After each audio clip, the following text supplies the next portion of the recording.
विशाखान्वितांश नम ॐ विष्णुपादाय कृष्णपृष्ठाय भूतले श्रीमते भक्तिवेदान्त स्वामिन् इति नामिने। नमस्ते सारस्वते देवे गौरवाणी प्रचारिणे निर्विशेष शून्यवादी पाश्चात्यदेशतारिणे। हे कृष्ण करुणा सिन्धो दीनबन्धो जगत्पते गोपेश गोपिकान्त राधाकान्त नमोऽस्तुते।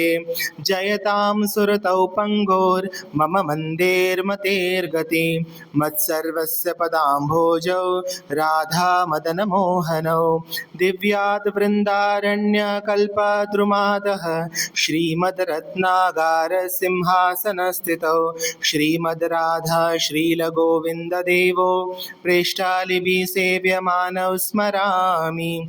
श्रीमान् रासरसारम्भी वंशीवटतटस्थितः कर्षन् वेणुस्वनिर्गोपीर्गोपीनाथ श्रिये सुनः तप्तकाञ्चन गौराङ्गी राधे वृन्दावनेश्वरी वृषभानुसुते देवी प्रणमामि हरिप्रिये।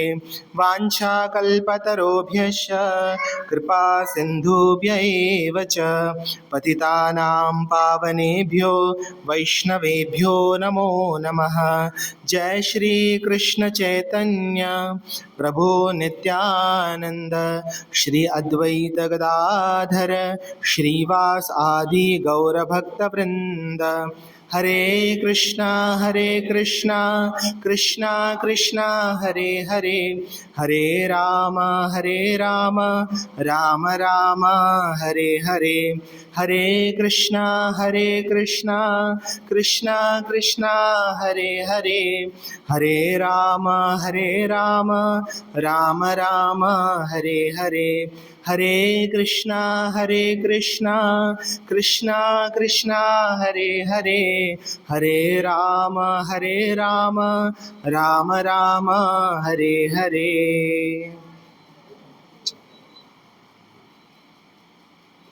हरे कृष्णा।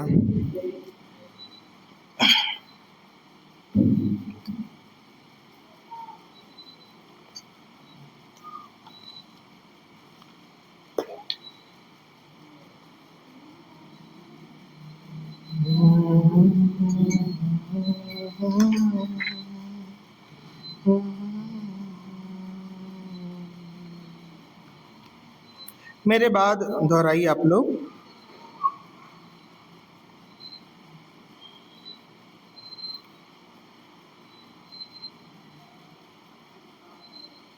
हाथ जोड़िए सब लोग। नमः ओं विष्णुपादाय कृष्णप्रेष्ठाय भूतले श्रीमते भक्तिसिद्धान्त सरस्वती इति नामिने। श्रीवार्षभानवी देवी दयिताय कृपाब्धये कृष्ण संबंध विज्ञान दायिने प्रभवे नमः। माधुर्योज्वल प्रेमाढ्य श्रीरूपानुग भक्तिदा श्री गौर करुणा शक्ति विग्रहाय नमोस्तुते। नमस्ते गौरवाणी श्रीमूर्तये दीनतारिणे रूपानुग विरुद्ध अपसिद्धांत ध्वांतहारिणे।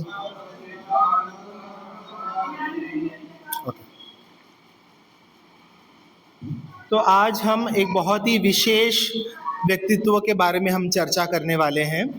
तो हमने जो अभी प्रणाम मंत्र गाया वो किसका है, कोई बता सकता है? भक्ति सिद्धांत सरस्वती ठाकुर महाराज का। ठीक है, वो कौन है? श्रील प्रभुपाद जी के गुरु। ठीक है, जिन्होंने हमको प्रभुपाद जी दिए, जिनके वजह से हमको प्रभुपाद जी मिले। ओके, वो है भक्ति सिद्धांत सरस्वती ठाकुर। तो उनका आविर्भाव दिवस था ये फ्राइडे को, शुक्रवार को उनका आविर्भाव दिवस था। ठीक है, तो आज का जो सत्संग है, हम उन्हीं के बारे में हम चर्चा करेंगे। ठीक है, उनका क्या महत्व है और उनसे हम क्या प्रेरणा ले सकते हैं हमारे भक्ति जीवन में, उनसे हम क्या इंस्पिरेशन ले सकते हैं, दैट विल डिस्कस टुडे। ठीक है, तो ये जो मंत्र है, पहले हम इसकी चर्चा करेंगे कि मंत्र में क्या बोला जा रहा है। अगर हम इस मंत्र को ध्यान पूर्वक समझेंगे तो इसमें भक्ति सिद्धांत सरस्वती ठाकुर का पूरा जो जीवन है वो कैसा रहा वो समझ में आएगा। ठीक है, सो सबसे पहले तो नमः ओम विष्णुपादाय कृष्ण पृष्ठाय भूतले श्रीमते भक्ति सिद्धांत सरस्वती इति नामिने।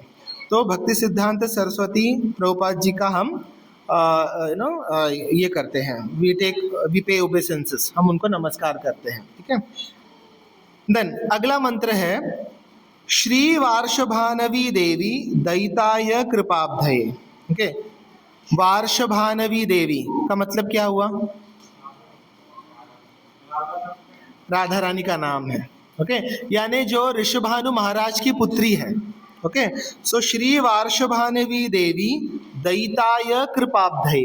ओके, जो राधा रानी के अत्यंत प्रिय है, यानी भक्ति सिद्धांत सरस्वती ठाकुर श्रीमती राधा रानी के अत्यंत प्रिय है। ओके, कृपाब्धये कृष्ण संबंध विज्ञान, भगवान कृष्ण संबंधित जो ज्ञान है वो उन्होंने क्या किया, हमको प्रदान किया है। ओके, दायिने प्रभवे नमः। अगला मंत्र है माधुर्य उज्ज्वल प्रेमाढ्य। ओके, अब ये थोड़ा सा हमको विस्तार में जानना पड़ेगा। माधुर्य उज्ज्वल। ओके, माधुर्य का मतलब क्या होता है? मधुर। हाँ, देखिए, भगवान के साथ हम 5 प्रकार से जुड़ सकते हैं। 5 प्रकार का रस होता है। ओके, पहला है शांत रस। क्या है? शांत रस। ओके, उसके ऊपर होता है दास्य रस। क्या है? जोर से बोलिए, दास्य रस। ओके, दास्य रस के ऊपर होता है सख्य रस, साख्य रस। ओके, उसके ऊपर होता है वात्सल्य रस। क्या है? वात्सल्य रस। और सबसे ऊंचा होता है माधुर्य रस। ओके, तो शांत रस का अर्थ क्या होता है कि हम भगवान पे ध्यान कर रहे हैं, भगवान अपनी जगह पे है, हम अपनी जगह पे हैं, हम बैठ के भगवान का ध्यान कर रहे हैं, उसको कहते हैं शांत रस। ओके, दास्य रस का अर्थ होता है हम भगवान के सेवक हैं, हम भगवान के दास हैं। उदाहरण, कौन सा ऐसा भक्त है? हनुमान जी, है ना? तो हनुमान जी हमेशा भगवान की किस रस में सेवा करते हैं? दास्य रस में। ओके, उससे ऊंचा होता है साख्य रस। साख्य रस यानी भगवान को अपना सखा समझना। उदाहरण, अर्जुन, सुदामा, है ना, वृंदावन में सुबल, श्रीदाम, मधुमंगल, ये सब क्या है? साख्य रस में भगवान की सेवा करते हैं। ओके, उनसे ऊंचा होता है वात्सल्य रस। वात्सल्य रस यानी क्या? भगवान को अपना पुत्र समझना। उदाहरण, माता यशोदा, देवकी, कौशल्या, है ना? तो ये सब भक्त जो हैं वे वात्सल्य रस में भगवान की सेवा करते हैं। और सबसे ऊंचा क्या है? माधुर्य रस। माधुर्य रस यानी भगवान को अपना पति या अपना प्रेमी, प्रियतम समझना। उदाहरण, वृंदावन की गोपियां, ओके, सीता देवी, है ना, द्वारका की महारानी, है ना, मीराबाई। तो ये सब क्या है? माधुर्य रस में है। लेकिन माधुर्य रस में भी 2 प्रकार होता है। ओके, एक होता है स्वकीय रस। स्वकीय रस यानी हमेशा भगवान के साथ में रहना। ओके, जैसे कि रुक्मिणी, बाकी जितनी भी रानियां हैं, पटरानियां हैं द्वारका में, ये हमेशा क्या करती है, भगवान के साथ में रहती है। तो ये क्या है, स्वकीय माधुर्य रस। ओके। और दूसरा प्रकार क्या है, परकीय। परकीय यानी साथ में नहीं रहते हैं लेकिन प्रेम बहुत ही प्रगाढ़ है। ओके। जैसे कि राधा रानी। ओके। भले साथ में नहीं रहते हैं लेकिन उनके जैसा प्रेम और कोई नहीं कर सकता। इसमें भी, परकीय रस में भी दो प्रकार है। ओके। एक होता है भगवान के साथ में क्या बोलते हैं ना, यूनियन। यूनियन को क्या बोलते हैं, हमेशा साथ में रहना। ओके। और दूसरा है अलग रहना, भगवान से अलग हो जाना और भगवान के लिए तड़पना। ओके। तो उसको कहते हैं विप्रलंब भाव। विप्रलंब भाव यानी क्या, हम भगवान से अलग हो चुके हैं और मिलना चाहते हैं। ओके। तो ये जो प्रकार का प्रेम है, ये हमें किसने दिया है, श्री चैतन्य महाप्रभु ने। ये आपको बाकी किसी और संप्रदाय में आपको देखने को नहीं मिलेगा। बाकी हर संप्रदाय में, देखो संप्रदाय तो बहुत सारे हैं, वृंदावन में भी बहुत सारे संप्रदाय हैं, लेकिन सब में कैसा भाव है कि राधा कृष्ण साथ में विराजमान है ना, साथ में कुंज निकुंज में लीलाएं कर रहे हैं। ओके। लेकिन ये जो स्पेशल भाव है हमारा, ओके, विप्रलंब भाव, माधुर्य रस में भी सबसे टॉप मोस्ट, ये किसने दिया है, केवल श्री चैतन्य महाप्रभु ने। तो ये चैतन्य महाप्रभु की विशेष कृपा है हमारे ऊपर, ओके, जो बाकी किसी और संप्रदाय में देखने को नहीं मिलता है। ओके। तो माधुर्य उज्ज्वल प्रेमाढ्य श्री रूपानुग भक्तिदा। और चैतन्य महाप्रभु के अनुयायी कौन है, 6 गोस्वामी, रूप गोस्वामी, सनातन गोस्वामी, जीव गोस्वामी, गोपाल भट्ट गोस्वामी, रघुनाथ दास गोस्वामी और रघुनाथ भट्ट गोस्वामी। ओके। तो हम लोग जो गौड़ीय संप्रदाय में आते हैं, हम लोग किसके अनुयायी माने जाते हैं, श्री रूप गोस्वामी के। इसलिए हमको क्या बोला जाता है, रूपानुगा। रूपानुगा यानी जो रूप गोस्वामी को फॉलो करते हैं। ठीक है। तो श्री रूपानुग भक्तिदा श्री गौर करुणा शक्ति विग्रहाय नमोस्तुते। गौर यानी श्री चैतन्य महाप्रभु। तो चैतन्य महाप्रभु का जो करुणा है, उसका मूर्तिमान स्वरूप कौन है, भक्ति सिद्धांत सरस्वती ठाकुर। समझ में आया? ओके। और आखिरी में क्या है, ये बहुत ही इंपॉर्टेंट है, नमस्ते गौरवाणी श्री मूर्तये दीन तारिणे। यानी जो गौरवाणी चैतन्य महाप्रभु के जो शिक्षाओं को जो प्रचार करते हैं, ओके, श्री मूर्तये दीन तारिणे, यानी जो दीनहीन है, फॉलन कंडीशन सोल्स, उनका उद्धार करने वाले। ओके। रूपानुग विरुद्ध अपसिद्धांत द्वांतहारिणे। ये हमें बहुत ही विस्तार में समझना चाहिए, क्योंकि आज का जो विषय है ये इसी के बारे में है कि जो रूप गोस्वामी ने हमको जो सिखाया है, ओके, उसके विरुद्ध जो कोई भी बात करता है या जो कोई भी अलग सिद्धांत है या जो भी फिलॉसफी है, उसका खंडन कौन करते हैं, भक्ति सिद्धांत सरस्वती ठाकुर। ओके। आजकल तो सोशल मीडिया का ज़माना है, बराबर, यूट्यूब में और फेसबुक में, इंस्टाग्राम पे कोई भी गुरु बन जाता है आजकल, है ना, कोई भी वीडियो बनाता है और हम उनको फॉलो करने लगते हैं, है ना। लेकिन ऐसे हमें किसी को भी फॉलो नहीं करना चाहिए। किसको फॉलो करना चाहिए, जो रूप गोस्वामी की शिक्षाओं को फॉलो करता है, वो असल में गुरु है।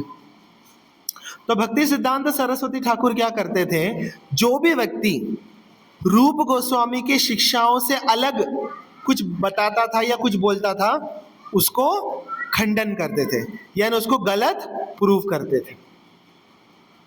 जो कि आजकल बहुत ही, क्या बोलते हैं ना, लोग कुछ भी फॉलो करने लगे आजकल। ये बाबा बहुत फेमस हो गया सोशल मीडिया में, या वृंदावन में इसको मिलने जाते हैं सब लोग, तो चलो हम भी जाते हैं मिलने के लिए। ये वैसा हो गया आजकल। ओके। ना शास्त्रों का ज्ञान है, ओके, ना नाम जप करते हैं, ना नियम का पालन करते हैं, बस सोशल मीडिया में ये चल रहा है तो हम भी वो फॉलो करेंगे, यू नो, अंध भक्ति बोलते हैं ना, ये वही चल रहा है आजकल। और श्रील भक्ति सिद्धांत सरस्वती ठाकुर इसके सख्त खिलाफ थे। ओके, तो ऐसा है कि भक्ति सिद्धांत सरस्वती ठाकुर महाराज के समय पे, ओके, ऐसे बहुत सारे लोग थे जो कि बाहरी रूप से भक्त का वेश धारण करते थे, लेकिन अंदरी रूप से वो लोग क्या करते थे, मनमाने ढंग से रहते थे। यानी सब प्रकार के जो भी अवैध काम है, यू नो, स्त्री पुरुष का संग करना या गुटखा खाना या नॉनवेज खाना, सब कुछ करते थे वो लोग। ऐसा कहा जाता है कि एक हाथ में जपमाला होता था और दूसरे हाथ में मछली, बोलते थे ये एटा क्या जलेर फल, यानी जल में मिलने वाला फल है ये। तो ऐसे बाबा जी लोग रहते थे। तो भक्ति सिद्धांत सरस्वती ठाकुर महाराज इन सब के सख्त खिलाफ थे। ओके, और श्री चैतन्य महाप्रभु द्वारा जो शिक्षा है, जो प्योर डिवोशन है, इसको उन्होंने स्थापित किया था। ओके, तो इसीलिए अगर आपको सच में भक्ति में आगे बढ़ना है तो आपको क्या करना होगा, श्रील रूप गोस्वामी के शिक्षाओं को फॉलो करना होगा। प्रभुपाद जी द्वारा जो बताया गया जो मार्ग है उसको फॉलो करना होगा। अंधाधुन कुछ भी इसने ये कह दिया, उसने वो वीडियो में हमने ये देख लिया, ये करने से भक्ति नहीं प्राप्त होगी, भगवान नहीं मिलेंगे आपको, ऐसा उल्टा सीधा कुछ भी फॉलो करने से। तो इसीलिए बहुत सावधानी की जरूरत है। ओके, तो भक्ति सिद्धांत सरस्वती ठाकुर महाराज के बारे में अगर हम बोलने जाएं तो 3-4 घंटे ऐसे निकल जाएंगे, इतना कुछ है बताने के लिए। लेकिन संक्षिप्त में आप आज हम उनके पूरे जीवन के बारे में हम डिस्कस करेंगे, ठीक है। तो इनको सिंह गुरु भी बोला जाता था। सिंह यानी लायन। क्यों, सबको काट खाते थे क्या वो? नहीं, जो रूप गोस्वामी के शिक्षाओं से अलग जो कोई बात करता था उसको नोचते थे वो यानी उसको फाड़ के रख देते थे, यानी उसका जो फिलॉसफी है उसको सबके सामने गलत प्रूफ करके उसको खंडन करते थे। इसीलिए बड़े बड़े जो मायावादी लोग हैं, भी मायावादी यानी क्या, मायावादी वो लोग होते हैं जो कहते हैं कि जीव ही कृष्ण है, जीव ही भगवान है। ठीक है, और भगवान क्या है? निराकार, निर्गुण, निराकार। भगवान का कोई नाम नहीं है, कोई रूप नहीं है, कोई गुण नहीं है, और हम ही भगवान हैं। ऐसे लोग जो बात करते हैं उनको क्या बोला जाता है? मायावाद, मायावाद सिद्धांत। तो एक तो मायावादी लोग थे जो कि भगवान को, भगवान के रूप को, भगवान के सुंदर स्वरूप को नकारते थे। बोलते थे कि भगवान जो है निराकार है और सब एक ही है। चाहे आप शिव जी की पूजा करो, दुर्गा जी की पूजा करो, गणेश जी की पूजा करो या कृष्ण की पूजा करो, सब सेम है, जो कि ये गलत है। आपने सुना ऐसे कहीं, है ना? ऐसे बहुत लोग मिलेंगे आपको ओके, लेकिन भगवान कृष्ण गीता में स्वयं कहते हैं, यान्ति देवव्रता देवान् पितृ यान्ति पितृव्रता भूतानि यान्ति भूतेज्य यान्ति मद्याजिनोऽपि माम्। जो देवी देवताओं की पूजा करेगा वो देवी देवताओं के लोक में जाएगा। ओके, जो पितरों की पूजा करेगा वो पितृलोक में जाएगा। ओके, जो भूत पिशाच की पूजा करेगा वो भूत पिशाच बनेगा, और जो मेरी पूजा करेगा वो मेरे धाम में आएगा। यानी यहाँ पे भगवान क्लियरली बताते हैं भगवान श्री कृष्ण अलग है और अन्य देवी देवता अलग है, सब एक नहीं है, किसी भी हालत से एक नहीं हो सकते। ओके, यहाँ तक कि रूप गोस्वामी बताते हैं कि भगवान नारायण और भगवान कृष्ण इनमें भी भेद है। कैसे? क्योंकि भगवान नारायण में तत्व में तो एक ही है, लेकिन भगवान नारायण में 60 गुण हैं। कितने? 60 क्वालिटीज। लेकिन भगवान कृष्ण कितने क्वालिटीज हैं उनमें? 64 क्वालिटीज। यानी 4 गुण जो हैं भगवान कृष्ण में अधिक है। तो उस हिसाब से भगवान नारायण और कृष्ण में भी भेद है, गुण के हिसाब से। तत्व के दृष्टि से एक ही है दोनों, लेकिन रस और गुण के हिसाब से दोनों में भेद है। तो भगवान कृष्ण और बाकी देवी देवता कैसे एक हो सकते हैं? जब नारायण और कृष्ण अलग अलग हैं गुण में, तो कृष्ण और बाकी देवी देवता कैसे एक हो सकते हैं? और कृष्ण और बाकी जीव कैसे एक हो सकते हैं? है ना? तो ये सब कैसे समझ में आएगा? जब आप शास्त्रों का अध्ययन करोगे, शास्त्रों को पढ़ोगे, सत्संग में नियमित रूप से आओगे, तो ये सब बातें समझ में आएगी। अदरवाइज कोई भी कुछ भी बोलेगा, आप लोग उसको मान लोगे, और ये बहुत ही खतरनाक है। ओके, तो इसीलिए शास्त्रों का अध्ययन बहुत ही जरूरी है। आप लोग में से कितने लोग शास्त्र रोज पढ़ते हैं? रोज? नहीं? भगवत गीता, भागवतम, भगवत गीता, भागवतम पढ़ते हैं? हाँ, तो आप हाथ उठाइए ना जब मैंने पूछा तब। शास्त्र यानी भगवत गीता, भागवतम, चैतन्य चरितामृत, रामायण, महाभारत, ये तो है हमारे शास्त्र, है ना? तो कितने लोग पढ़ते हैं रोज? अच्छा, हफ्ते में एक बार? अच्छा, महीने में एक बार? अच्छा, ओ गुड। कौन सा पढ़ते हैं आप? रामायण पढ़ते हैं, वेरी नाइस। अच्छा, साल में एक बार? ओके।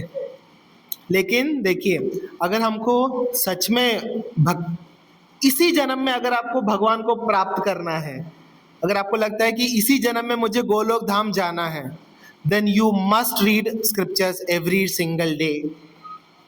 आपको रोज 10 मिनट निकाल के, 10 मिनट, मैं ये नहीं बोल रहा कि 1 घंटा पढ़ो, 2 घंटा पढ़ो, 10 मिनट तो निकाल ही सकते हैं, है ना? ऐसे रील करते बैठेंगे तो 2 घंटे ऐसे निकल जाएंगे ना। यूट्यूब शॉर्ट्स एंड क्या इंस्टाग्राम के रील्स, ऐसे स्क्रॉल करने में आपका 2 घंटा कहाँ निकल जाएगा आपको पता भी नहीं चलेगा। लेकिन शास्त्रों के लिए हमारे पास टाइम नहीं होता है ना? तो रील्स कम देखिए, उसको कम कीजिए, ओके, और शास्त्रों पे ज्यादा फोकस कीजिए, ओके। सो तो इसीलिए उनको क्या बोला जाता था? सिंह गुरु। सिंह गुरु यानी जो सिंह की तरह दहाड़ते थे, जो बहुत ही स्ट्रिक्ट थे फिलॉसफी को लेकर। भक्तों के साथ वो बहुत ही कोमल थे, वैष्णवों के साथ बहुत ही कोमल उनका व्यवहार था। लेकिन जो भी व्यक्ति भगवान के खिलाफ बोलता था, ओके, जैसे मायावाद, ओके, फिर अभी भी बंगाल में ऐसे बहुत सारे अपसंप्रदाय हैं। आउल बाउल सुना होगा ना? आउल बाउल, फिर क्या सकी बेकी और गौरांग नागरी। तो ये लोग सब क्या करते हैं ना, ये बाहरी रूप से भक्तों का वेश धारण करते हैं, और अंदर ही अंदर जो इंद्रिय तृप्ति के जो कार्य हैं वो सब वो लोग करते हैं। तो ऐसे जो लोग थे, ओके, इन सबको भक्ति सिद्धांत सरस्वती ठाकुर क्या करते थे? रॉन्ग प्रूफ करते थे, गलत प्रूफ करते थे। पीछे बैठे हुए बच्चे लोग आगे आ जाइए, आगे आ जाओ, आगे आ जाओ।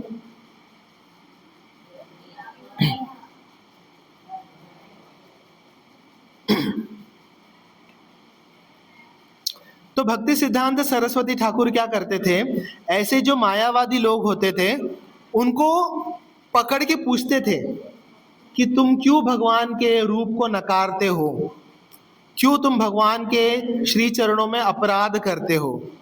ऐसा वो जाकर पूछते थे मायावादी लोगों को, ओके। और भक्ति सिद्धांत सरस्वती ठाकुर इतने स्ट्रिक्ट थे कि जब वो रास्ते से भी चलते थे ना, तो मायावादी लोग दूर से देखकर भाग जाते थे या रास्ता अपना बदल देते थे, ओके, क्योंकि उनको मालूम है कि भक्ति सिद्धांत सरस्वती ठाकुर से अगर अगर हम चर्चा करने जाएंगे तो हमको हार माननी पड़ेगी। ओके, तो श्रील भक्ति सिद्धांत सरस्वती ठाकुर जी का जन्म जो है 6 फरवरी 1874 को हुआ था। ओके, कहाँ पर? जगन्नाथपुरी में, जगन्नाथपुरी में। और उनके माता पिता का नाम क्या था? श्रील भक्ति विनोद ठाकुर और भगवती देवी दासी, उनके पुत्र के रूप में उन्होंने जन्म लिया था। तो ऐसा कहते हैं कि जब वो जन्मे थे तब ये देखो, बच्चा और माँ के बीच में एक ये होता है, नाड़ी होता है, क्या बोलते हैं उसको? नाभि नाल, या तो वो जो इंग्लिश में उसका अम्बिलिकल कॉर्ड बोलते हैं। तो जो नाभि नाल था वो उनके गले में लिपटा हुआ था, कि जैसे ब्राह्मण लोग कैसे पहनते हैं जने, वैसे निपटा कर, है ना। तो वैसे उनका जन्म हुआ था। तो उनका जन्म भी बहुत ही विलक्षण था, अलग था। ठीक है। और जैसे वो जन्मे थे तो बहुत सारे जो ज्योतिष होते हैं, एस्ट्रोलॉजर्स, उन्होंने उनके हाथ में और पैर में बहुत सारे ऐसे विलक्षण चिन्ह देखे थे। तो उन्होंने तभी बोल दिया था कि ये बच्चा जो है वो साधारण नहीं है, ये कौन है? ये कोई महापुरुष है। ओके, और एक्चुअल में वो साधारण नहीं थे। भगवान कृष्ण के लीलाओं में, यानी गोलोक वृंदावन में, वो कौन है? नयन मंजिरी। नयन मंजिरी यानी श्रीमती राधा रानी के बहुत ही निकटतम सेविका है वो। मंजिरी कौन होते हैं? छोटी छोटी बालिकाएं ना, 6-7 साल की छोटी छोटी गोपियाएं होते हैं जो राधा रानी की सेवा करते हैं। ओके, तो श्रील भक्ति सिद्धांत सरस्वती ठाकुर एक्चुअल में कौन थे? नयन मंजिरी। और उनका काम क्या है? गोलोक में श्रीमती राधा रानी की सेवा करना। कौन सी सेवा करना? उनके चरणों में आल्टा लगाना, यानी राधा रानी के पैर में जो औरतें जो लगाती है ना, लाल पिंक कलर का जो डाई होता है, कलर होता है, वो सेवा है भक्ति सिद्धांत सरस्वती ठाकुर महाराज का। कहाँ पर? गोलोक वृंदावन में। सोचिए कितने कॉन्फिडेंशियल डिवोटी है, कितने निकटतम डिवोटी है, वो नित्य पार्षद है भगवान के। तो जब भक्ति सिद्धांत सरस्वती ठाकुर का जन्म हुआ तब बहुत सारे एस्ट्रोलॉजर ने कहा कि ये कौन है? ये कोई दिव्य पुरुष है, कोई महापुरुष है, कोई साधारण नहीं है। और जब उनका अन्नप्राशन हुआ था, अन्नप्राशन यानी क्या? 6 महीने में छोटे बच्चे को सबसे पहला अन्न खिलाया जाता है। ओके, तो उनको साक्षात जगन्नाथ जी का महाप्रसाद खिलाया गया था। ओके, और जगन्नाथपुरी में ऐसा नियम है कि जो भगवान को जो भोग लगता है वो किसको जाता है? सबसे पहले बिमला देवी को जाता है, यानी माता पार्वती को। और फिर वो जो महाप्रसाद है वो लोगों में बांटा जाता है। तो वो जो महाप्रसाद है ये भक्ति सिद्धांत सरस्वती ठाकुर को दिया गया था। इसीलिए उनका क्या नाम रखा गया? बिमल प्रसाद। बिमल प्रसाद दत्त, ये उनका पूरा नाम था। ठीक है। और उसी अन्नप्राशन में बहुत सारे वस्तुओं को रखी गई थी, है ना, ये देखने के लिए कि बच्चा किसको जाके पहले पकड़ेगा। ओके, तो कभी सोना चांदी, बहुत सारे ऐसी चीजें रखी जाती हैं। हाँ, क्या रखते हैं? पेन, बुक्स सब रखते हैं। ठीक है। लेकिन भक्ति सिद्धांत सरस्वती ठाकुर ने किसको छुआ जाकर? श्रीमद् भागवतम को। श्रीमद् भागवतम को छुआ और अपने गले से लगा लिया। तो ये दूसरा चिन्ह था, ये समझने के लिए कि बच्चा जो है वो साधारण नहीं है। ओके, इसके बाद एक दिन रथ यात्रा थी। ओके, तो रथ यात्रा में भगवान जगन्नाथ जी का जो रथ है वो कभी कभी अचानक रुक जाता है उनके मन के हिसाब से। तो जगन्नाथ जी को जब भूख लगता है या पायसम खाना होता है तो वो अपने आप रुक जाते हैं। कितने भी लोग उसको खींचो रथ को, वो आगे नहीं बढ़ते। तो उसी प्रकार जो भक्ति विनोद ठाकुर जी का घर था उसके सामने ये रथ जो है जगन्नाथ जी का आकर रुक गया। कितने दिन? 3 दिन तक, और वहां से हिला ही नहीं। भक्तों ने बहुत प्रयास किया, बहुत भोग लगाया कि चलो अभी भोग लगाने के बाद जगन्नाथ जी राजी हो जाएंगे, आगे बढ़ेंगे, लेकिन आगे बढ़ने को तैयार नहीं। फिर उसके बाद भक्ति विनोद ठाकुर ने क्या किया, अपनी पत्नी भगवती देवी को कहा कि जो बिमल प्रसाद है भक्ति सिद्धांत सरस्वती ठाकुर, इनको जाकर जगन्नाथ जी को अर्पण करो, यानी उनके चरणों पे रख दो। तो जैसे ही जगन्नाथ जी के चरणों पे रखा बिमल प्रसाद को, जगन्नाथ जी का जो माला है वो तुरंत आकर बच्चे के ऊपर गिर जाता है। तो ये दूसरा चिन्ह था कि बच्चा जो है साधारण नहीं, he is blessed by Lord Jagannath. Okay, तो ऐसे बहुत सारे दिव्य लीलाएं भक्ति सिद्धांत सरस्वती ठाकुर करते हैं। एक बार वो जब 5 वर्ष के थे, उनके घर में नया नया आम, पका हुआ आम जो है वो था। ओके, अभी छोटे बच्चे हैं, करेक्ट, वो जैसे ही फ्रूट या कुछ देखते हैं तुरंत वो खाने का प्रयास करते हैं। तो भक्ति सिद्धांत सरस्वती ठाकुर ने क्या किया, उस आम को लिया और वो खाने लगे। उतने में भक्ति विनोद ठाकुर आते हैं और उनको रोकते हैं। वो कहते हैं कि यह आम जो है भगवान को भोग नहीं लगाया है अभी तक, तो बिना भोग लगाए खाना नहीं चाहिए। तो जैसे ही 5 वर्ष के भक्ति सिद्धांत सरस्वती ठाकुर ने ये सुना कि मैंने अपराध कर लिया, मैंने बिना भोग लगाए मैंने आम खा लिया, उसी दिन उन्होंने प्रण ले लिया कि भी आजीवन मैं आम का सेवन नहीं करूंगा। उसके बाद भक्ति सिद्धांत सरस्वती ठाकुर ने कभी आम को ग्रहण नहीं किया। यहाँ तक कि आगे जाकर जब वो सन्यासी बने और उनके बहुत सारे शिष्य हुए, शिष्य आकर उनको आम अर्पण करते थे, तभी वो नहीं लेते थे। बोलते थे कि मैंने अपराध किया है, मैंने भगवान कृष्ण को भोग नहीं लगाया था आम का और मैंने खा लिया था, इसलिए मैं कभी आम को छूऊंगा तक नहीं। ऐसा होता है डिटर्मिनेशन। और फिर इसके बाद जब वो 7 वर्ष के हो गए, तब उन्होंने पूरा का पूरा भगवत गीता जो है 700 श्लोक पूरा उन्होंने कंठस्थ कर लिया। सोचिए, 7 साल का बच्चा, उसने क्या कर दिया, पूरा का पूरा भगवत गीता बाय हार्ट कर लिया।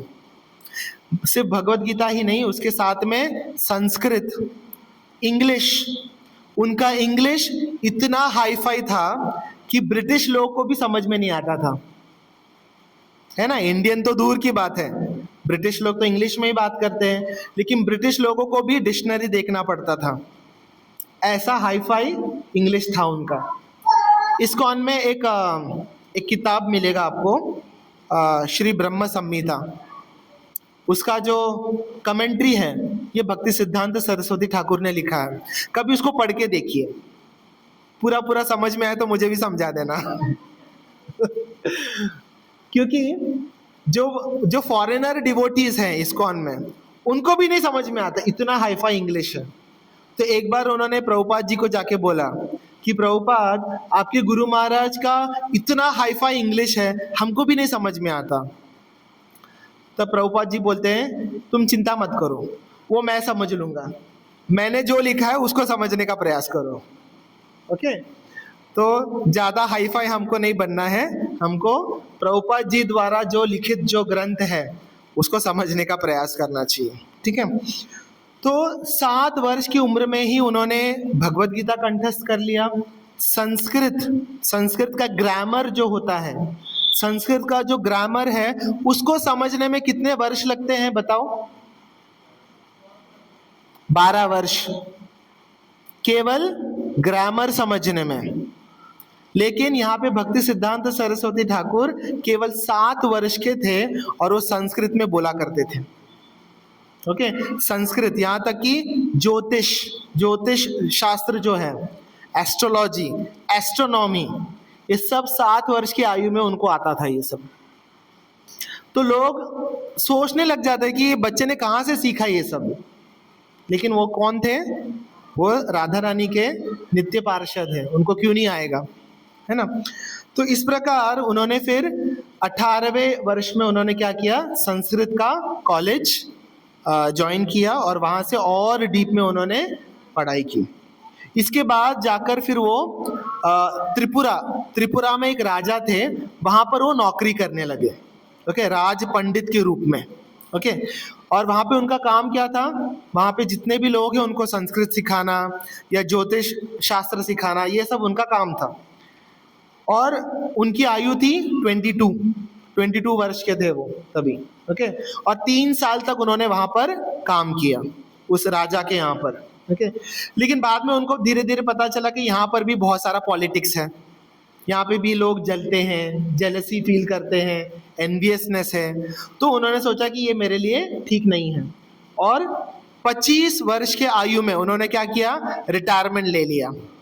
सोचिए, जब वो केवल 25 वर्ष के थे, उन्होंने रिटायरमेंट ले लिया कि बस बहुत नौकरी कर ली, अब मुझे कृष्ण भक्ति करना है। और राजा भी इतने प्रसन्न थे उनके काम से कि उन्होंने उनको वचन दिया कि आजीवन में आपको फुल पेंशन प्रोवाइड करूंगा, आपको किसी चीज की टेंशन लेने की जरूरत नहीं, आपको मैं पेंशन भी दे दूंगा। और भक्ति सिद्धांत सरस्वती ठाकुर जो है वो रिटायर हो जाते हैं 25 वर्ष की आयु में। सोचो, हम लोग नौकरी शुरू करते हैं 25 वर्ष में, है ना, उन्होंने रिटायरमेंट ले लिया था 25 वर्ष में, ओके। इतने वो गुणवान थे। और फिर इसके बाद वो अपने पिताजी के साथ, भक्ति विनोद ठाकुर जी के साथ, वो अलग अलग तीर्थ स्थान पर जाते हैं, बनारस, प्रयाग, गया, वृंदावन, ऐसे अलग अलग तीर्थ स्थान पर वो जाना शुरू करते हैं और अलग अलग संतों से मिलते हैं वो। और फिर वहां पर संतों से मिलने के बाद उनके मन में ऐसी इच्छा आती है कि मुझे भी दीक्षा लेना है, मुझे भी गुरु चाहिए, है ना। हालांकि भक्ति विनोद ठाकुर उनको गाइड कर रहे थे। जब उनका नया घर बन रहा था, बचपन में कलकत्ता शिफ्ट हो जाते हैं और वहां पर वो अपने लिए एक नया घर बनवाते हैं। तो जब खुदाई करते हैं तो वहां से कूर्म, भगवान कूर्म जो है ना, भगवान का एक अवतार है, कूर्म अवतार, कूर्म का एक विग्रह उनको प्राप्त होता है। तो भक्ति विनोद ठाकुर भक्ति सिद्धांत सरस्वती ठाकुर को कूर्मा का जो विग्रह है वो देते हैं और हरिनाम दीक्षा भी देते हैं। यानी बचपन से ही वो हरिनाम का जाप कर रहे थे और कूर्म भगवान का सेवा कर रहे थे। लेकिन फिर भी उनको मन में ऐसी इच्छा हुई कि मुझे गुरु से दीक्षा लेना है। तो अभी किन से दीक्षा लें, है ना। तो भक्ति विनोद ठाकुर ने क्या कहा, भक्ति विनोद ठाकुर जब उनके घर में श्रीमद् भागवतम का सत्संग कराते थे, जैसे अभी माता जी कैसे सत्संग करा रही हैं, है ना, तो उसी प्रकार भक्ति विनोद ठाकुर भी अपने घर में सत्संग कराते थे। तब उनके सत्संग में गौर किशोर दास बाबा जी महाराज करके एक व्यक्ति, एक भक्त उनके घर में आते थे। तो भक्ति विनोद ठाकुर ने कहा कि तुम इनसे दीक्षा लो, ओके। अभी भक्ति विनोद ठाकुर, ओके, खुद वो एक आचार्य है ना, चाहे तो वो खुद दीक्षा दे सकते थे, लेकिन फिर भी उन्होंने क्या कहा कि नहीं, तुम दीक्षा किनसे लो, गौर किशोरदास बाबा जी महाराज से दीक्षा लो। अब उस समय भक्ति सिद्धांत सरस्वती ठाकुर इतने फेमस हो चुके थे उनके ज्ञान के कारण, ओके, कि कोई भी उनको आसानी से अपना शिष्य बना लेगा, कोई भी प्राउड फील करेगा कि हाँ ये मेरा शिष्य है ना। क्योंकि एक बार क्या हुआ था, एक बहुत बड़ा सम्मेलन था, बहुत बड़ा डिबेट, ओके, कि ब्राह्मण श्रेष्ठ है या वैष्णव श्रेष्ठ है, दिस वाज द टॉपिक, ये टॉपिक था, ओके। उस समय भक्ति विनोद ठाकुर जो थे वो बीमार पड़ गए। उन्होंने क्या कहा भक्ति सिद्धांत सरस्वती ठाकुर को कि तुम चले जाओ मेरे जगह पर और जाकर तर्क करो, ओके। तो ये 3 दिन का फेस्टिवल था, 3 दिन में ये डिबेट होने वाला था, ओके। तो भक्ति सिद्धांत सरस्वती ठाकुर क्या करते हैं, पहले दिन जब उनकी आयु क्या थी, शायद 10 या 12 वर्ष, ओके। सो जब वो 10 या 12 वर्ष के थे तब वो डिबेट करने जाते हैं बड़े बड़े पंडित लोगों के साथ, ओके। पहले दिन वो क्या करते हैं, शास्त्रों के अनुसार वो प्रूव करते हैं कि सारे जीवों में सबसे श्रेष्ठ कौन है, ब्राह्मण, ओके। क्यों ब्राह्मण, क्योंकि ब्रह्म ज्ञानाति इति ब्राह्मण, जो ब्रह्म का ज्ञान रखता है वही ब्राह्मण कहलाता है, ओके। तो सारे ब्राह्मण जो है बहुत खुश हो जाते हैं सुनकर कि ये हमारे साइड में है, ये हमारी तारीफ कर रहा है करके, ओके। अगले दिन भक्ति सिद्धांत सरस्वती ठाकुर ने क्या किया, ये प्रूव किया कि कलयुग में जितने भी ब्राह्मण हैं वो सबके सब क्या है, भ्रष्ट है। ओके, कोई नियम नहीं पालन करता है।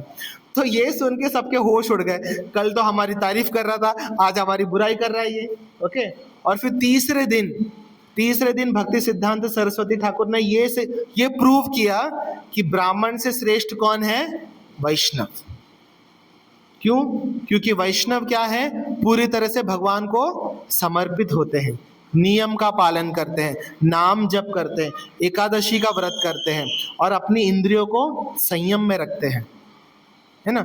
और केवल भगवान के आनंद के लिए, भगवान की प्रीति के लिए भगवान की सेवा करते हैं, भगवान से कुछ अपेक्षा नहीं रखते हैं। ये फर्क होता है वैष्णवों में और बाकी ब्राह्मणों में। आप किसी भी ब्राह्मण को बुलाओ सत्यनारायण पूजा करने के लिए या कोई भी पूजा करने के लिए, आपको जाते वक्त मोटी रकम देनी पड़ेगी उनको, है ना, ऐसे एनवलप में डाल के देना पड़ेगा, तब वो अपना आशीर्वाद देंगे, नहीं तो शराब दे के जाएंगे, है ना। लेकिन वैष्णव ऐसे नहीं होते हैं। वैष्णव कोई भी कार्य करते हैं, किसके लिए करते हैं, भगवान के प्रसन्नता के लिए। चाहे आप उनको दक्षिणा दो या ना दो, उनको फर्क नहीं पड़ता उससे। उनको केवल क्या उनके दिमाग में रहता है कि भगवान श्री कृष्ण को आनंद प्राप्त हो। इसीलिए वैष्णव जो होते हैं वो ब्राह्मणों से भी श्रेष्ठ होते हैं। तो जब भक्ति सिद्धांत सरस्वती ठाकुर ने जब ये सिद्ध किया तीसरे दिन, उस दिन जो है भगदड़ मच गई उस सभा में, कुछ हजारों लोग थे। और ऐसा कहते हैं कि भक्ति सिद्धांत सरस्वती ठाकुर महाराज का पैर छूने के लिए लोग ऐसे लड़ने लगे, ऐसे भगदड़ मच गया, पूरा स्टैम्पेड होने लगा और पुलिस फोर्स को बुलाई गई थी क्राउड कंट्रोल करने के लिए। ऐसे थे हमारे भक्ति सिद्धांत सरस्वती ठाकुर। ये उन्होंने कब किया, जब वो केवल 10 या 12 वर्ष के थे। तब ऐसे भक्ति सिद्धांत सरस्वती ठाकुर को दीक्षा देने के लिए गौर किशोरदास बाबाजी महाराज भी हिचकिचा रहे थे।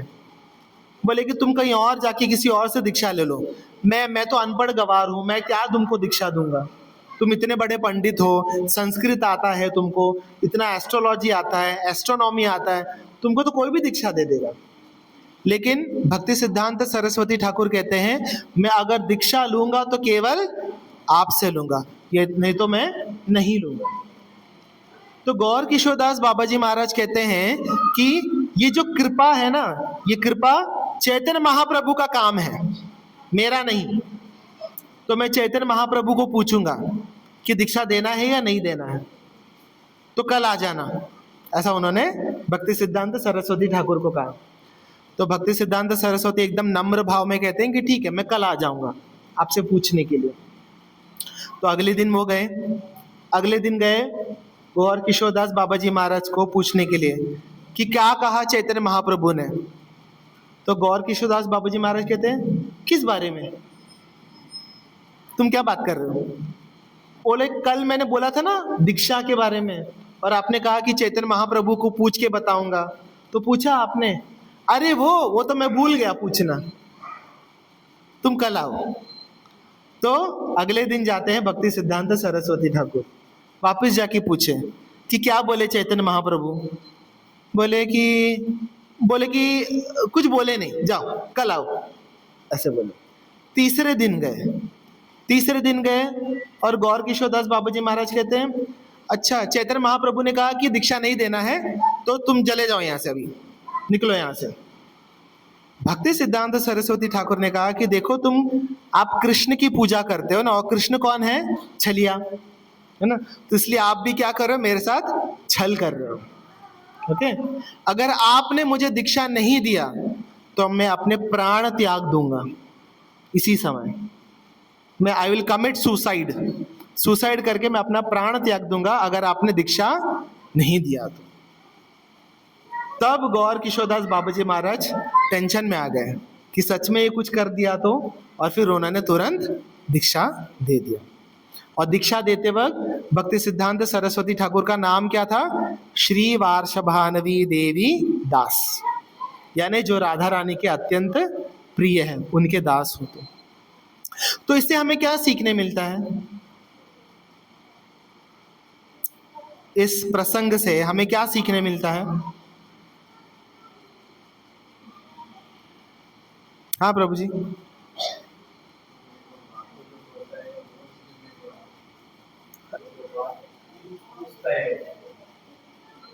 नहीं, जोर से बोलिए।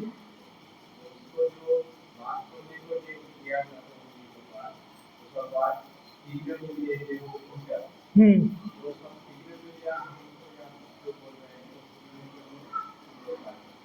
ओके, कोई और प्रयास करना चाहेगा? दीक्षा वाला प्रसंग इस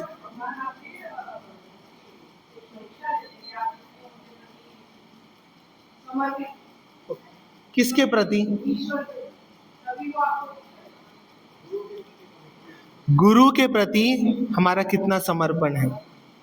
ओके, इससे ये हमें सीखने मिलता है डिटर्मिनेशन, कि मैं दीक्षा लूंगा तो आपसे ही लूंगा, आजकल की तरह नहीं। अच्छा, आप नहीं दे रहे, अच्छा ठीक है, कोई और, किसी और से कोई और महाराज मिल जाएंगे, ऐसे नहीं। गुरु और शिष्य का जो है ये हृदय का संबंध होता है, ऐसे नहीं फैशन के लिए हमने गुरु कर लिया। ऐसे बहुत लोग हैं कि प्रभु जी हमारे तो गुरु हैं। अच्छा, क्या फॉलो करते हैं? कुछ नहीं। ऐसे बहुत लोग मिलेंगे आपको कि हमारा तो खानदानी गुरु है, परंपरा से हमारे गुरु हैं, हमने उनसे दीक्षा ले लिया है, और फिर क्या करते हैं? बैठकर मूवी देखते हैं बैठ के, है ना? तो ऐसे लोग रहते हैं, तो ऐसे दीक्षा का कोई मतलब नहीं होता, है ना? तो दीक्षा लेना ये बहुत ही सीरियस मैटर होता है, बहुत ही गंभीर विषय है। ओके, तो दीक्षा लेना यानी अपने आप को गुरु को समर्पित कर देना। आपका पूरा जीवन जो है आप गुरु के आज्ञा के अनुसार ही आप जियोगे, उसका मतलब वो होता है। ऐसा नहीं फैशन के लिए, हाँ मेरा भी गुरु है, तेरा भी गुरु है, और फिर कंपेयर करेंगे किसका गुरु ज्यादा फेमस है। दिस इज ऑल नॉनसेंस, ये सब बकवास है, ये सब चीजें। ओके, तो इसके बाद दीक्षा लेने के बाद भक्ति सिद्धांत सरस्वती ठाकुर ने एक प्रण लिया। क्या प्रण लिया? ध्यान पूर्वक सुनिए, कि मैं रोज 192 राउंड्स ऑफ हरे कृष्ण महामंत्र जप करूंगा। कितना? 192।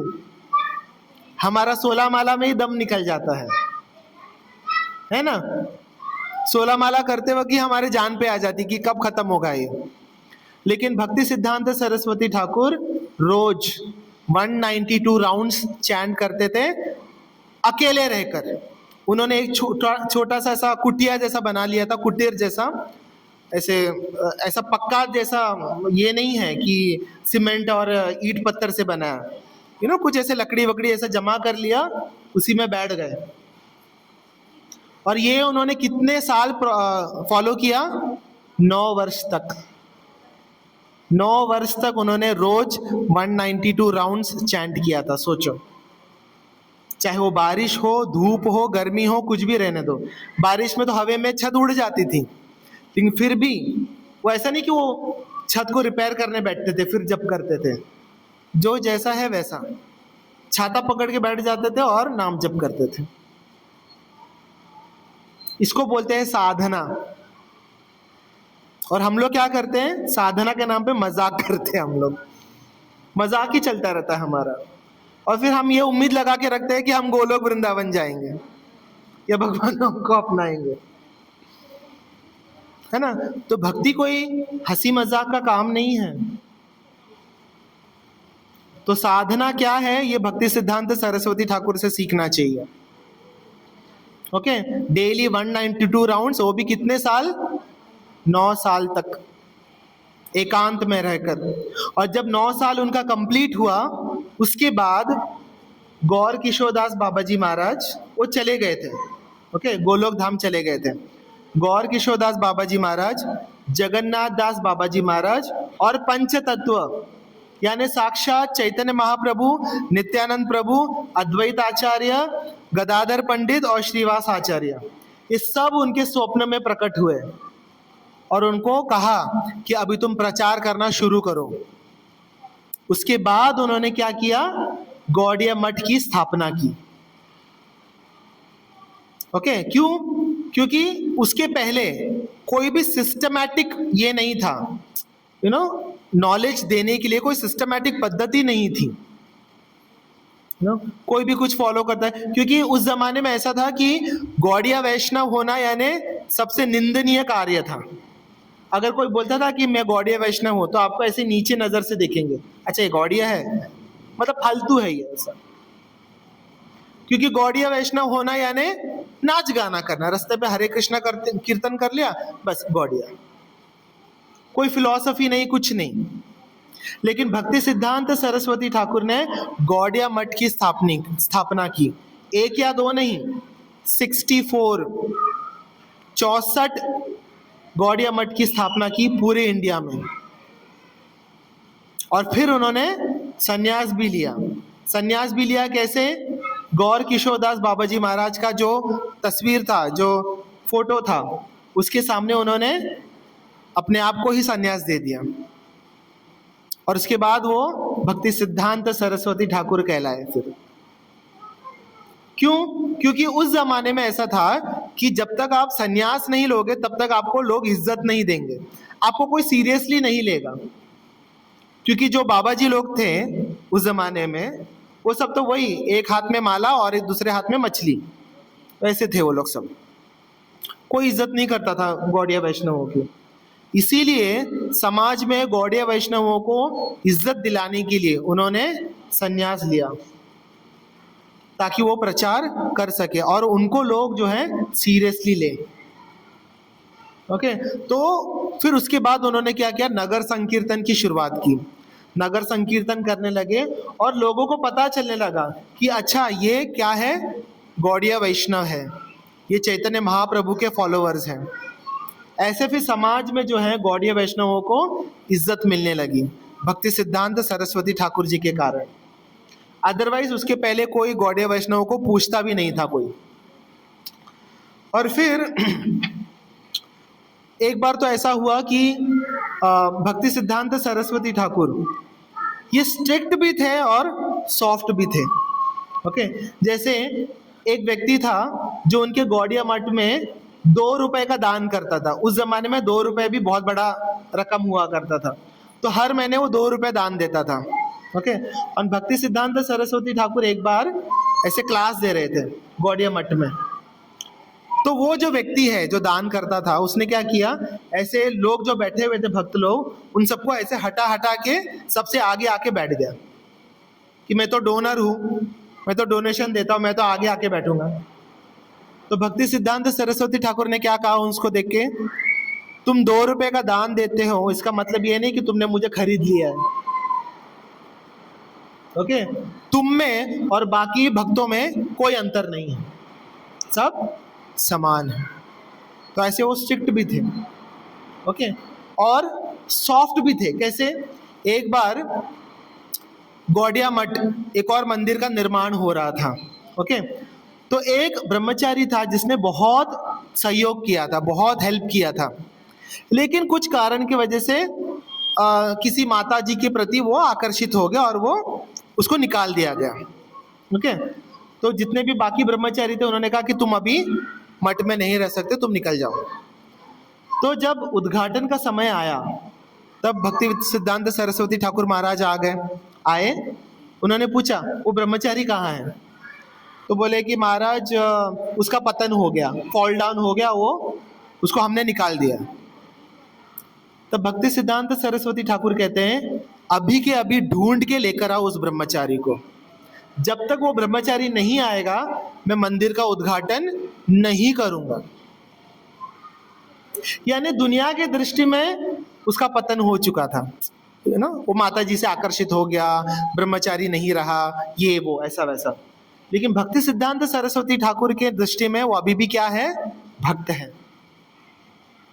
तो भक्त लोग जाकर उनको ढूंढ के लेकर आते हैं और फिर वो ब्रह्मचारी जो है अपने आंखों में अश्रु से भक्ति सिद्धांत सरस्वती ठाकुर महाराज के चरणों में गिरता है और वो क्षमा मांगता है और धन्यवाद देता है कि गुरु महाराज आपने मेरा त्याग नहीं किया, बाकी सबने मेरा त्याग कर दिया लेकिन आपने मेरा त्याग नहीं किया।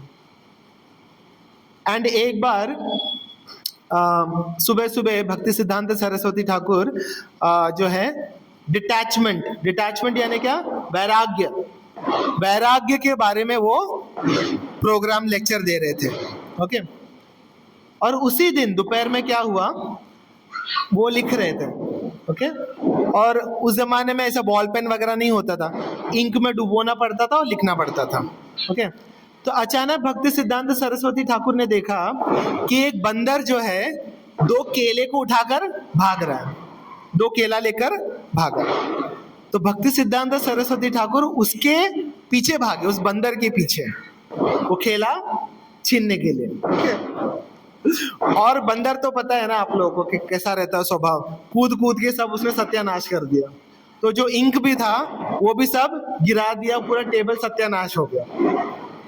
लेकिन भक्ति सिद्धांत सरस्वती ठाकुर ने वो केला जो है उस बंदर के हाथ से छीन लिया आखिर में। ओके, तो सारे जो शिष्य हैं वो देखने लगे कि गुरु महाराज आप तो सुबह सुबह वैराग्य का ज्ञान दे रहे थे कि हमें किसी से भी आसक्त नहीं होना चाहिए, और अभी आप 2 केले के लिए इस बंदर के पीछे भाग रहे हो, ये क्या है?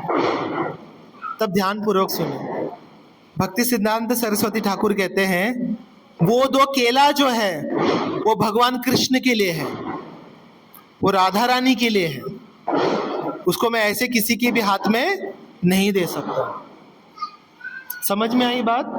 यानी वैराग्य किसके लिए होना चाहिए? अपने लिए। लेकिन भगवान कृष्ण के लिए कुछ भी करना पड़े तो हमें करना चाहिए। ओके, यानी सारी संपत्ति, सारा सुख, सारा ऐश्वर्य किसके लिए होना चाहिए? भगवान के लिए। तो जो वैराग्य है ये किसके लिए होना चाहिए? हमारे लिए। लेकिन हम लोग उल्टा करते हैं, हम लोग खुद के लिए महंगा कपड़ा लेंगे और भगवान के लिए सबसे सस्ता वाला कपड़ा ढूंढ के लेकर आएंगे। सबसे सस्ता वाला कपड़ा, सबसे सस्ता वाला फल, सबसे सस्ता वाला श्रृंगार, वो भगवान के लिए। और हमारे लिए सबसे branded clothes, branded shoes, branded belt, सब कुछ ब्रांडेड होता है। तब वैराग्य नहीं समझ में आता तभी हमको।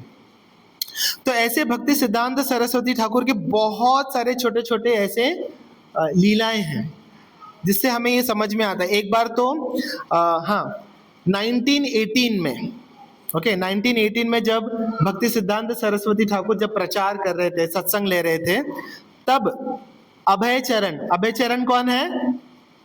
शिल प्रभुपाद जी, हमारे शिल प्रभुपाद जी। ओके, तब ये बहुत यंग थे। उनके फ्रेंड जो है उनको लेकर जाते हैं भक्ति सिद्धांत सरस्वती ठाकुर जी के पास। तब प्रभुपाद जी जो है गांधी जी को फॉलो कर रहे थे, क्योंकि तभी ब्रिटिशों का राज था ना, और वो क्विट इंडिया मूवमेंट और ये सब चल रहा था वो टाइम पे। तो प्रभुपाद जी को इतना ये नहीं था, भरोसा नहीं था, क्योंकि बाबा जी लोग बोलते हैं, सब समझते कि ये सब फ्रॉड है। प्रभुपाद जी भी बोले ऐसा फ्रॉड होंगे, मुझे नहीं जाना करके। तब उनके मित्र ने कहा कि नहीं, ये जो संत है ना ये अलग है, एक बार मिलकर देख। तो प्रभुपाद जी गए और प्रभुपाद जी ने उनका सत्संग सुना, और प्रभुपाद जी को देखते ही भक्ति सिद्धांत सरस्वती ठाकुर क्या बोले कि you are a young man, तुम क्या हो? युवक हो, है ना, और तुमको इंग्लिश भी आता है अच्छे से, तो तुमको क्या करना चाहिए? फॉरेन में जाके चैतन्य महाप्रभु का प्रचार करना चाहिए। तो प्रभुपाद जी ने क्या कहा, ये सब तो होता रहेगा, सबसे पहले हमें आज़ादी चाहिए ब्रिटिशर से, सबसे पहले हमें आज़ाद होना है, फ्रीडम चाहिए। तब भक्ति सिद्धांत सरस्वती ठाकुर ने कहा, शरीर को तो आज़ादी तुम दिला दोगे, आत्मा को आज़ादी कब दिलाओगे? है ना? तो जो भी हम सोचते हैं, किसके लिए सोचते हैं? शरीर के लिए सोचते हैं। आत्मा की चिंता कोई नहीं करता, है ना, क्योंकि आत्मा जो है 84 लाख योनियों में भटक रहा है, अलग अलग योनियों में, है ना। कभी मनुष्य बनता है, कभी जानवर बनता है, कभी पक्षी बनता है, कभी देवता बनता है, ऊपर नीचे अलग अलग शरीरों में घूम रहा है। इसके फ्रीडम के बारे में कब सोचोगे? तब प्रभुपाद जी को एकदम ये मन में वो बात लग गई कि हाँ, ये जो बोल रहे हैं सच बोल रहे हैं, कि हम आत्मा के बारे में तो कभी सोचते ही नहीं है। तब जाके प्रभुपाद जी जो है भक्ति में एकदम सीरियस हो जाते हैं और फिर उन्होंने ठान लिया कि मेरे गुरु ने जो मुझे आज्ञा दी है उसका पालन मुझे करना है। और फिर एक बार वापस भक्ति सिद्धांत सरस्वती ठाकुर प्रभुपाद जी को मिलते हैं राधा कुंड में, वृंदावन में।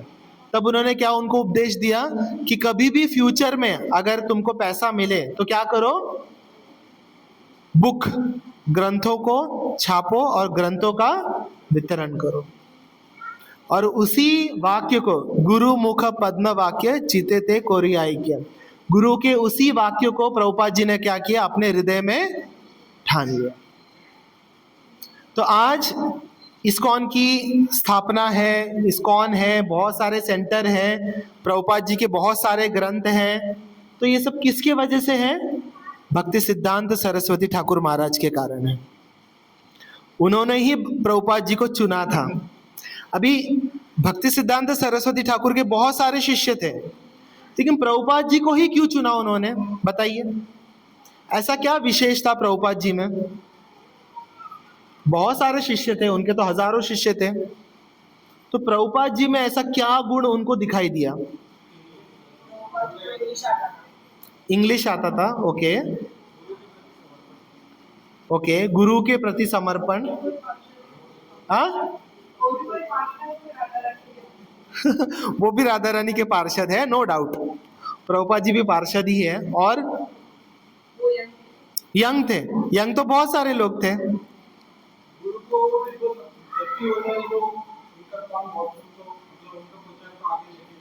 हाँ, एक तो गुरु में वो दिव्य शक्ति होती है पहचानने की, ओके। तो उन्होंने देखते ही प्रभुपाद जी को पहचान लिया कि कोई अगर चैतन्य महाप्रभु के संदेश को कोई अगर लेकर जा सकता है, वो कौन है? प्रभुपाद।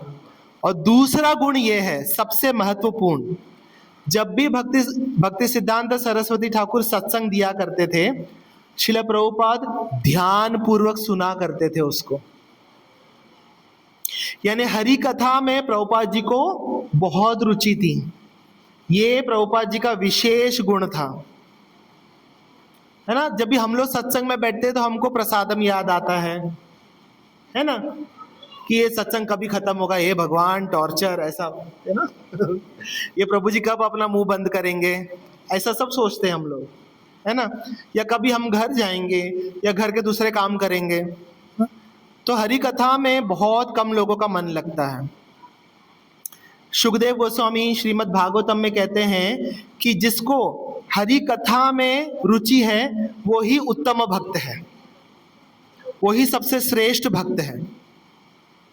ऐसा नहीं कि हाँ इसका 20 साल हो गया इस्कॉन में, यानी एडवांस डिवोटी है, सीनियर डिवोटी है, ये बहुत सारा फंड लेके आता है यानी बहुत बड़ा डिवोटी है। ऐसा कुछ नहीं है, ये सब भ्रम है लोगों का। जिसको हरि नाम में रुचि है, हरि कथा में रुचि है, वो ही सबसे श्रेष्ठ भक्त है। बाकी सब दिखावा है और कुछ नहीं है, सच बोल रहा हूं, सब दिखावा है। जिसको हरि कथा में रुचि नहीं है, हरि नाम में रुचि नहीं है, वो कभी भक्ति में आगे नहीं बढ़ सकता, चाहे वो कितना ही बड़े पद में क्यों ना हो, अपने भौतिक संसार में या इस्कॉन में, किधर भी कुछ भी रहने दो। वो ही भगवान को पा सकता है जिसको हरि नाम में रुचि है और हरि कथा श्रवण करने में जिसको रुचि है, वो ही भगवान को पाएगा और कोई नहीं। चाहे आप कितने बड़े डोनर क्यों ना हो या कितने बड़े संस्कृत के स्कॉलर क्यों ना हो, आप कितना बड़ा बड़ा क्लास क्यों ना देते हो, आप भगवान को तभी पाओगे जब आपको हरि कथा में रुचि होगी, हरि नाम में रुचि होगी। ओके, तो इसीलिए भक्ति सिद्धांत सरस्वती ठाकुर ने श्रील प्रभुपाद जी को चुना। ओके, एंड फिर ऐसे बहुत सारे कथाएं हैं। फिर अंत में 1936 में श्रील भक्ति सिद्धांत सरस्वती ठाकुर ने जगन्नाथपुरी में ही अपना शरीर त्यागा और गोलोक धाम वो लौट जाते हैं। और जब वो शरीर त्याग रहे थे तब उन्होंने सारे अपने शिष्यों को बुलाया और क्या कहा कि कभी भी कृष्ण भक्ति का त्याग नहीं करना है, चाहे कुछ भी हो जाए। हम लोग थोड़ा कुछ होता है, प्रॉब्लम आता है, हम डायरेक्टली भगवान को ब्लेम करते हैं, मैंने इतना नाम जप किया, इतना सेवा किया, भगवान ने मेरे साथ गलत कर दिया, है ना। हमारा जो भक्ति है वो ऐसा डावाडोल होते रहता है, कभी ऊंचा होता है, कभी नीचे चले जाते हैं, कभी 64 माला करते हैं, कभी 4 माला करने में भी नींद आता है ना, ऊपर नीचे होता रहता है। क्यों? क्योंकि गुरु निष्ठा नहीं है, हरि कथा में रुचि नहीं है, हरि नाम में रुचि नहीं है, तो कैसे आगे बढ़ेंगे फिर, है ना। तो इसीलिए हमें प्रार्थना करना चाहिए भक्ति सिद्धांत सरस्वती ठाकुर जी से कि उनके अंदर जैसा वो दृढ़ विश्वास था, जैसा वो संकल्प था कि मुझे गुरु की सेवा करनी है, प्रभुपाद जी के अंदर वो जो दृढ़ निश्चय था कि मुझे गुरु की आज्ञा का पालन करना है, वैसा हमारे अंदर भी थोड़ा सा डिटर्मिनेशन आ जाए। That we have to pray. अगर सच में अगर आप गोलोक धाम जाना चाहते हो तो, नहीं तो जैसा चल रहा है चलने दो, है ना। तो कितने लोग जाना चाहते हैं गोलोक धाम? नहीं जाना चाहते, बाकी लोग नहीं जाना चाहते। किधर, कौन से धाम में जाना है आपको? हाँ, मुंबई में वापस आना है, इस संसार में वापस आना है। लेकिन सच में अगर आपको गोलोक धाम जाना है, you have to become serious. भक्ति में सीरियस होना पड़ेगा, वरना आप बोलते ना 100 जन्मों तक भी आप नाम जप करते रहोगे, कुछ नहीं होने वाला। इंटेंस डिजायर होना चाहिए, तीव्र इच्छा होनी चाहिए कि मुझे भगवान को प्राप्त करना है, मुझे गुरु महाराज की आज्ञा का पालन करना है। वो तीव्र इच्छा कैसे आएगा? कैसे आएगा? सत्संग द्वारा। सत्संग में आके हरि कथा का श्रवण करने से ही आपके अंदर वो तीव्र इच्छा आएगी, नहीं तो नहीं आएगा। ठीक है, तो कुछ बोलने में अगर कुछ त्रुटि हो गई हो तो क्षमा कर दीजिए। तो भक्ति सिद्धांत सरस्वती ठाकुर महाराज के आविर्भाव दिवस पे हमें ये प्रार्थना करनी चाहिए कि हमारे अंदर भी वो सीरियसनेस आ जाए, जिस प्रकार वो दीक्षा के लिए सीरियस थे, है ना, नाम जप के लिए वो सीरियस थे। 192 राउंड्स 9 साल तक उन्होंने चैंट किया, है ना। कम से कम पूरे जीवन में हमको 192 राउंड तो करना चाहिए कम से कम, है ना। तो वैसा थोड़ा सीरियसनेस हमारे अंदर भी आ जाए, यही हमसे उनके श्री चरणों में प्रार्थना करनी चाहिए। हरे कृष्णा कृष्णा कृष्णा हरे हरे, हरे राम राम राम हरे हरे। श्रील भक्ति सिद्धांत सरस्वती ठाकुर महाराज की जय, श्रील प्रभुपाद की जय। निताय गौर प्रेमानंदे हरि हरि बोल।